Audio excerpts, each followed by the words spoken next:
Tomorrow and tomorrow and tomorrow, or The Big Trip Up Yonder by Kurt Vonnegut is what we'll be reading today. Gramps Ford, his chin resting on his hands on the crook of his cane, was staring irascibly at the 5-foot television screen that dominated the room. On the screen, the news commentator was summarizing the day's happenings. Every 30 seconds or so, Gramps would jab the floor with his cane tip and shout, "Hell, we did that 100 years ago." Emerald and Lou, coming in from the balcony where they'd been seeking that 2185 AD rarity, privacy, were obliged to take the seats in the back row, behind Lou's father and mother, brother and sister-in-law, and son and daughter-in-law, grandson and wife, granddaughter and husband, great-grandson and wife, nephew and wife, grandnephew and wife, great-grandniece and husband, great-grandnephew and wife, and of course, Gramps, who was in the front of everybody. All save Gramps, who was somewhat withered and bent, seemed by pre-anti-gerasone standards to be about the same age, somewhere in their late 20s or early 30s. Gramps looked older because he'd already reached 70 when anti-gerasone was invented. He had not aged in the 102 years since. Meanwhile, the commentator was saying, Council Bluffs, Iowa was still threatened by stark tragedy, but 200 weary rescue workers have refused to give up hope and continue to dig in an effort to save Albert Hagdorn, 183, who has been wedged for 2 days in a... "I wish you'd get something more cheerful," Emerald whispered to Lou. "Silence!" cried Grandpa. "Next one shoots off his big bozo while the TV's is on. Gonna find himself out without $1. His voice suddenly softened and sweetened. When they wave the checkered flag at the Indianapolis Speedway, and old Gramps gets ready for the big trip up yonder. He sniffed sentimentally, while his heirs concentrated separately, desperately, on not making the slightest sound. For them, the poignancy of the prospective big trip had been dulled somewhat, though having been mentioned by Gramps about once a day for 50 years. Dr. Bernard Keyes Bullard, continued the commentator, president of Wyandotte College, said in his address tonight that most of the world's ills can be traced to the fact that man's knowledge of himself has not kept pace with his knowledge of the physical world. "Hell," snorted Gramps. "We said that 100 years ago." In Chicago tonight, the commentator went on, a special celebration is taking place in the Chicago Lying-in Hospital. The guest of honor is Lowell W. Hitz, age 0. Hitz, born this morning, is the 25 millionth child to be born in the hospital. The commentator faded and was replaced on the screen by young Hitz, who squalled furiously. "Hell," whispered Lou to Emerald. We said that 100 years ago." "I heard that," shouted Grandpa. He snapped off the television set, and his petrified descendants stared silently at the screen. "You there, boy." "I didn't mean anything by it, sir," said Lou, aged 103. "Get me my will. You know where it is. You kids all know where it is. Fetch, boy." Gramps snapped his gnarled finger sharply. Lou nodded dully and found himself going down the hall, picking his way over bedding to Gramps' room, the only private room in the Ford apartment. The other rooms were the bathroom, the living room, and the wide windowless hallway, which was originally intended to serve as a dining area, and which had a kitchenette in it at one end. 6 mattresses and 4 sleeping bags were dispersed in the hallway and the living room, and the daybed in the living room accommodated the 11th couple, the favorites of the moment. On Gramps' bureau was his will, smeared, dog-eared, perforated, and blotched with hundreds of additions, deletions, accusations, conditions, warnings, advice, and homely philosophies. The document was, Lou reflected, a 50-year diary, all jammed onto 2 sheets of garbled, illegible log of day after day of strife.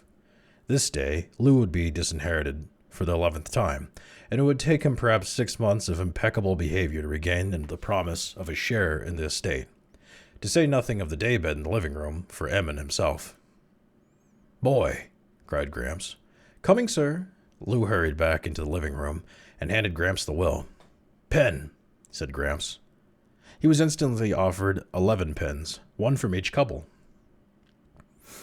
"Not that leaky thing," he said, brushing Lou's pen aside. "Ah, there's a nice one. Good boy, Willie." He accepted Willie's pen. That was the tip they had been waiting for. Willie, then Lou's father, was the new favorite. Willie, who looked almost as young as Lou, though he was 142, did a poor job of concealing his pleasure. He glanced shyly at the daybed, which would become his, and from which Lou and Emerald would have to move back into the hall, back to the worst spot of all, by the bathroom door. Gramps missed none of the high drama he'd authored, and he gave his own familiar role everything he had, frowning and running his fingers along each line, as though he were seeing the will for the first time. He read aloud in a deep, portentous.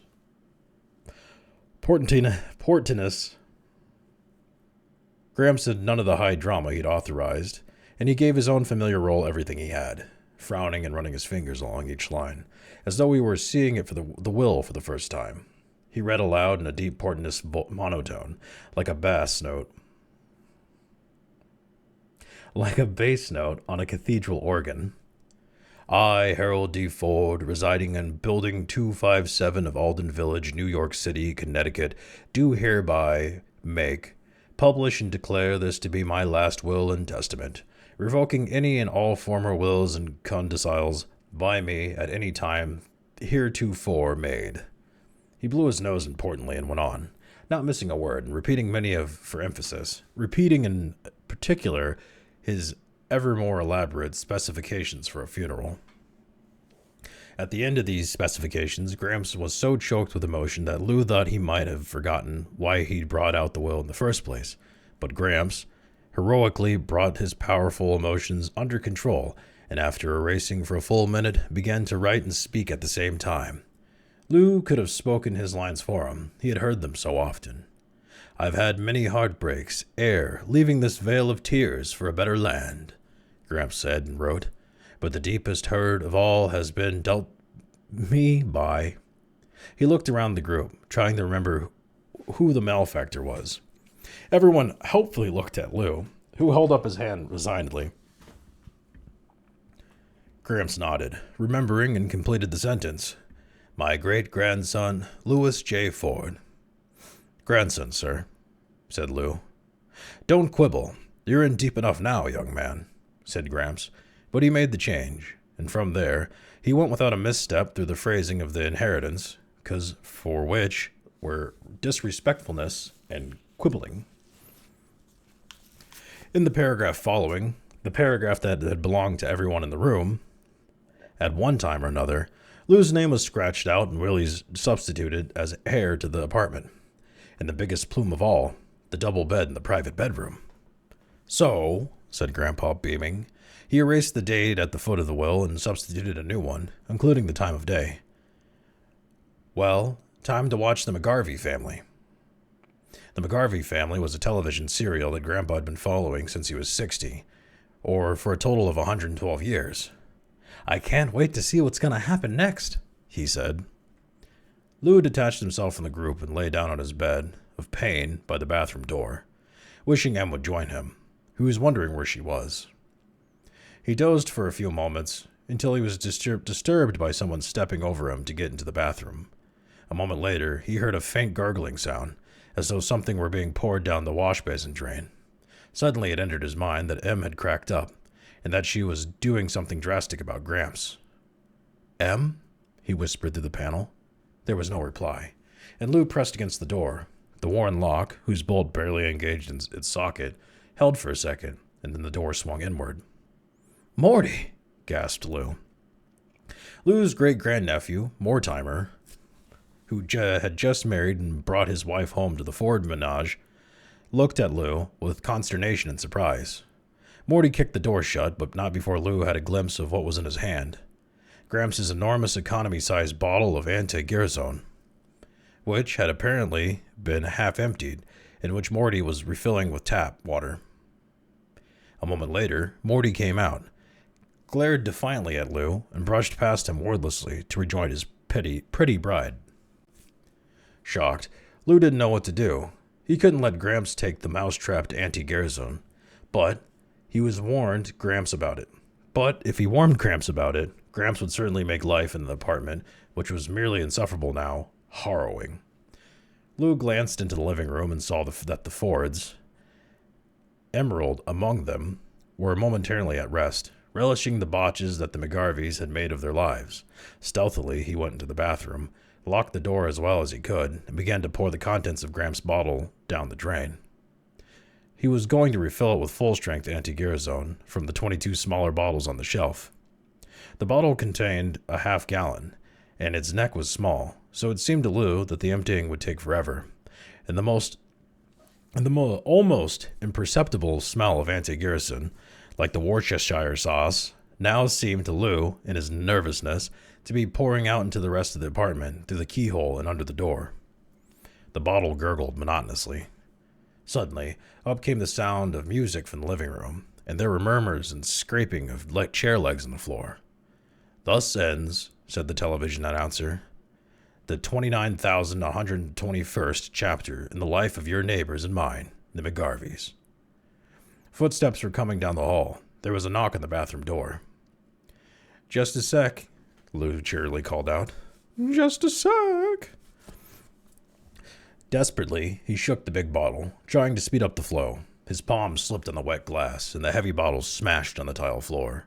The door was pushed open, and Gramps, dumbfounded, stared at the incriminating mess. Lou felt a hideous prickling sensation on his scalp and the back of his neck. He grinned engagingly through his nausea, and, for want of anything remotely resembling a thought, waited for Gramps to speak. "Well, boy," said Gramps at last, "looks like you've got a little tidying up to do." And that was all he said. He turned around, elbowed his way through the crowd, and locked himself in his bedroom.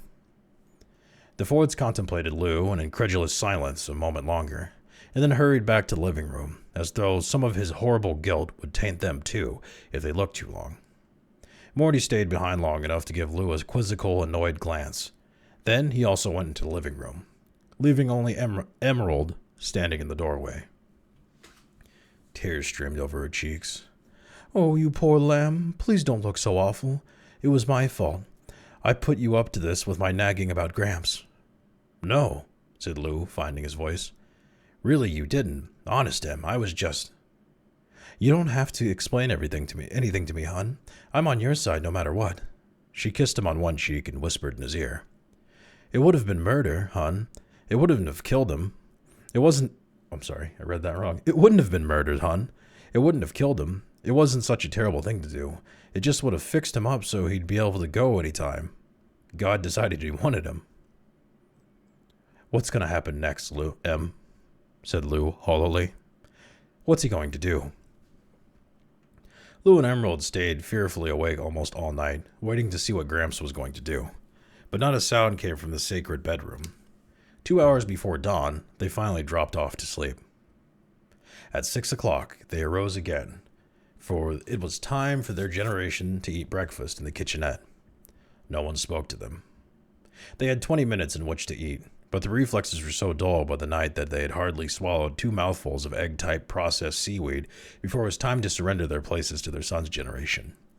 Then, as was the custom for whoever had been most recently disinherited, they began preparing Gramps' breakfast, which would presently be served to him in bed on a tray. They tried to be cheerful about it. The toughest part of the job was having to handle the honest-to-God eggs and bacon and oleomargarine, on which Gramps spent so much of the income from his fortune. "Well," said Emerald, "I'm not going to get all panicked until I'm sure there's something to be panicky about." "Maybe he doesn't know what it was I busted." "Maybe he doesn't know what it was. I was what?" Ooh, can't read today. It's a struggle fest today for me, sorry. "Maybe he doesn't know what it was I busted," Lou said hopefully. "Probably thinks it was your crystal watch," offered Eddie, their son, who was toying apathetically with his buckwheat-type processed sawdust cakes. "Don't get sarcastic with your father," said Em, "and don't talk with your mouth full either." "I'd like to see anybody take a mouthful of this stuff and not say something," complained Eddie, who was 73. He glanced at the clock. "It's time to take Gramps' breakfast, you know." "Yeah, it is, isn't it?" said Lou weakly. He shrugged. "Let's have the tray, Em." "We'll both go." Walking slowly, smiling bravely, they found a large semicircle of long-faced Fords standing around the bedroom door. Em knocked. "Gramps?" she called brightly. Breakfast is ready. There was no reply, and she knocked again, harder. The door swung open before her fist. In the middle of the room, the soft, deep, wide canopied bed, the symbol of the sweet by and by to every Ford, was empty. A sense of death, as unfamiliar to the Fords as Zoroastrianism, yeah, that's unfamiliar to me, or the cause of Sepoy mutiny, still every voice slowed every heart. Awed, the heirs began to search gingerly under the furniture and behind the drapes for all that was mortal of Gramps, father of the clan. But Gramps had left not this earthly husk but a note, which Lou finally found on the dresser under a paperweight which was a treasured souvenir from the World's Fair of 2000. Unsteadily, Lou read aloud. Somebody who I have sheltered and protected and taught the best I know how all these years last night turned on me like a mad dog and diluted my anti-gerasone. Or tried to. I am no longer a young man. I can no longer bear the crushing burden of life as I once could. So after last night's bitter experience, I say goodbye. The cares of this world will soon drop away like a cloak of thorns, and I shall know peace. By the time you find this, I will be gone.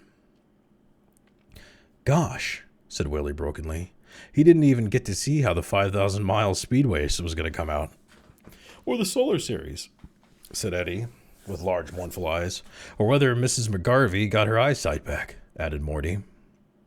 There's more, said Lou. He began reading aloud again.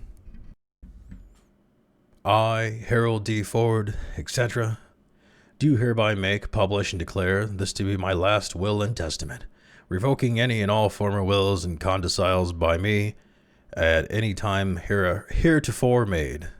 No, cried Willie, not another one.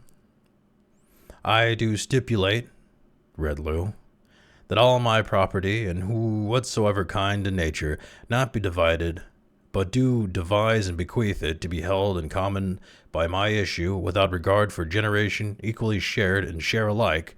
Issue, said Emerald. Lou included the multitude in a sweep of his hand. It means we all own the whole damn shooting match. Each eye turned instantly to the bed. Share and share alike? Asked Morty. Actually, said Willie, who was the oldest one present, it's just like the old system where the oldest people head up things with their headquarters in here, and... I like that, exclaimed Em. Lou owns just as much as you do, and I say it ought to be for the oldest one who's still working. You could snooze around here all day, waiting for your pension check, while poor Lou stumbles in here after work, all tuckered out at. How about letting somebody who's never had any privacy get a little crack at it? Eddie demanded hotly.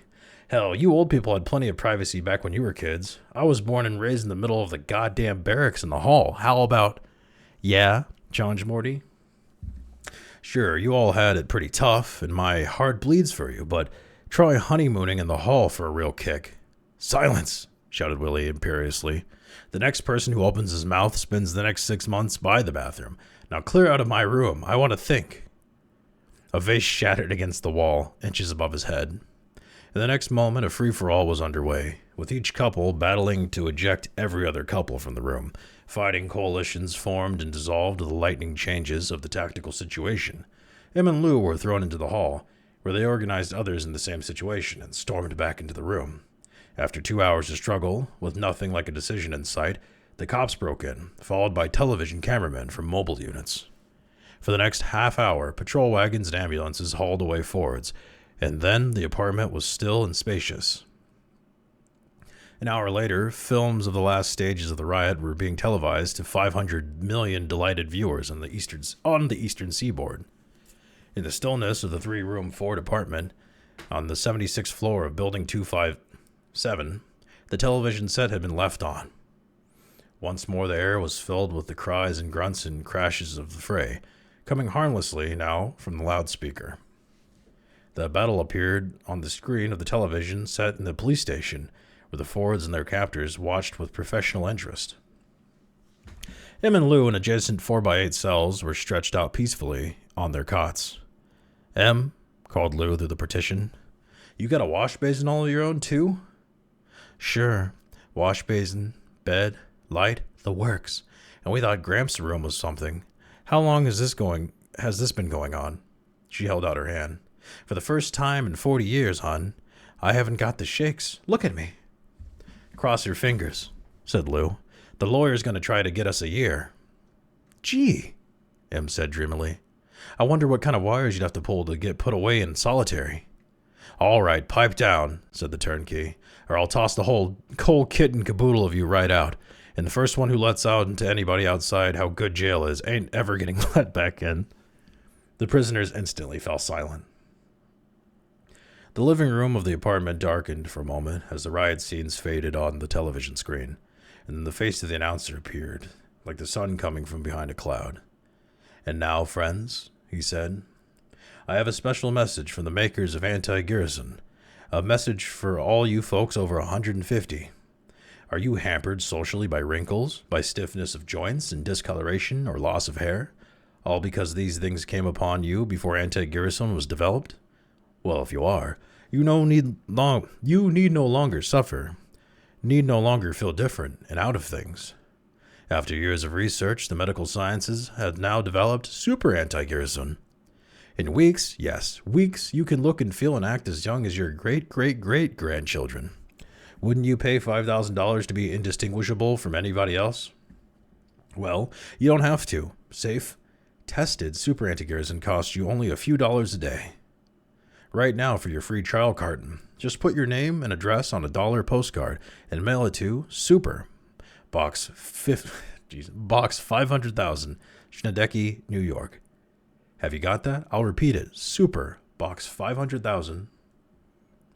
Underlining the announcer's words was the scratching of Gramps' pen, the one Willie had given him the night before. He had come in, a few minutes earlier, from the Idle Hour Tavern, which commanded a view of the building 257 from across the square of asphalt known as the Alden Village Green. He'd called a cleaning woman to come straighten the place up, then had hired the best lawyer in town to get his descendants a conviction, a genius who had never gotten a client less than a year and a day. Gramps had then moved the daybed before the television screen so that he could watch from the reclining position. It was something he dreamed of doing for years. Schnen ek de ta di, murmured Gramps. Got it. I like how that helps me read that too. Schnen ek ta di. His face had changed remarkably. That's destroyed my tongue. His facial muscles seemed to have relaxed, revealing kindness and equanimity under which had been taut lines of bad temper. It was almost as though his trial package of super anti-gerasone had already arrived. When something amused him on television, he smiled easily, rather than barely managing to lengthen the line of his mouth a millimeter.